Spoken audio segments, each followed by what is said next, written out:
más continuamos en Primera de Juan, mis hermanos, y sobre todo tocando el tema, lo que es el amor, y es más profundamente cuando entramos lo que es el amor de un cristiano.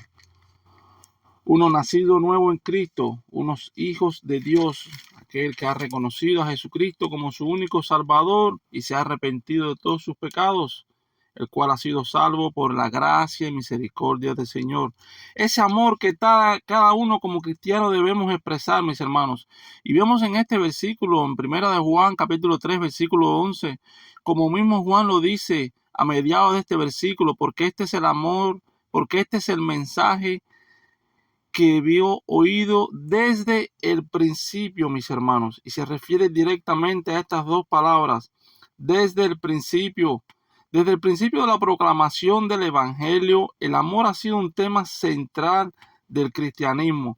Lo hemos visto en diferentes versículos, lo hemos visto en diferentes capítulos de la palabra, en Romanos, lo hemos visto Pablo, en Juan, en Lucas, el amor, en Mateo también. Y sabemos que esto es un tema central del cristianismo.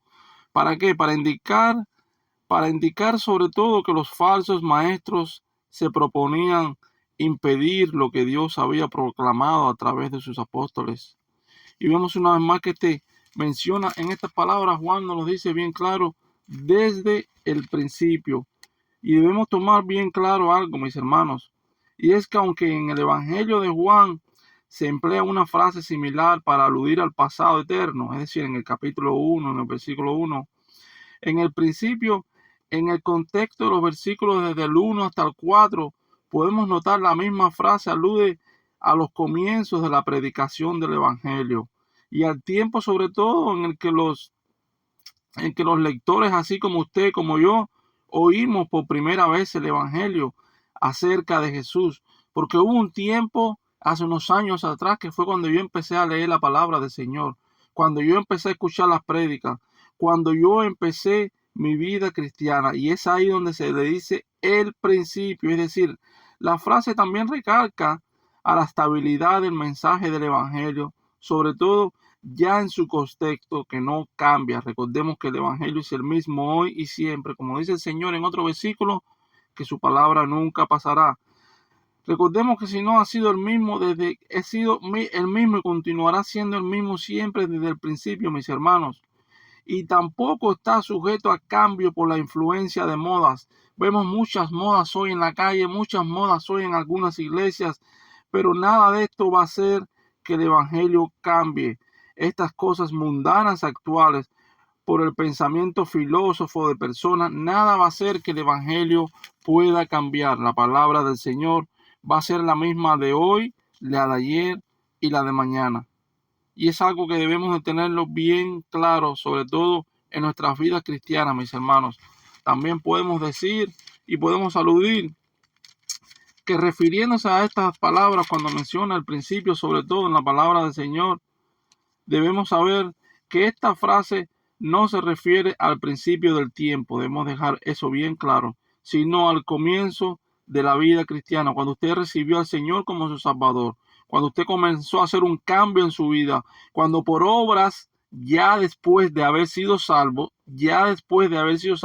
cuando por obras muchas personas han notado el cambio en su vida, cuando usted comenzó a ser parte de la sal en este mundo, la cual debe brillar la luz para otras personas, indicando que el Evangelio está en usted.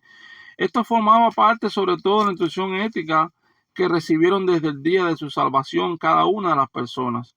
Y esto no es nada novedoso que Juan hubiera inventado, como los higieres hacían en aquel tiempo, como los higieres podían haber hecho en aquel tiempo. Más bien nosotros cada día reflejamos el nuevo nacimiento.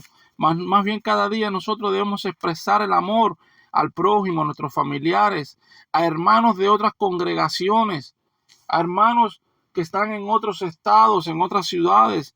El amor de nosotros debe prevalecer, como así el amor de Cristo ha prevalecido toda la vida, mis hermanos. Ese amor que ha sido difundido en nuestros corazones, ese amor que nosotros debemos llevar y dar a conocer al mundo entero, el cual es el amor de Cristo. Y debemos de mantenerlo en todo momento, mis hermanos. Y es algo que debemos de fijar la vista siempre. ¿En qué? en proclamar y compartir el amor de Cristo, ese amor que Cristo ha puesto en nuestros corazones, ese amor que Cristo ha puesto en tu corazón y en el mío, el amor del cristiano. Que Dios me los bendiga en este precioso día y como siempre continuamos escudriñando las Escrituras cada día más para la gloria de nuestro Señor.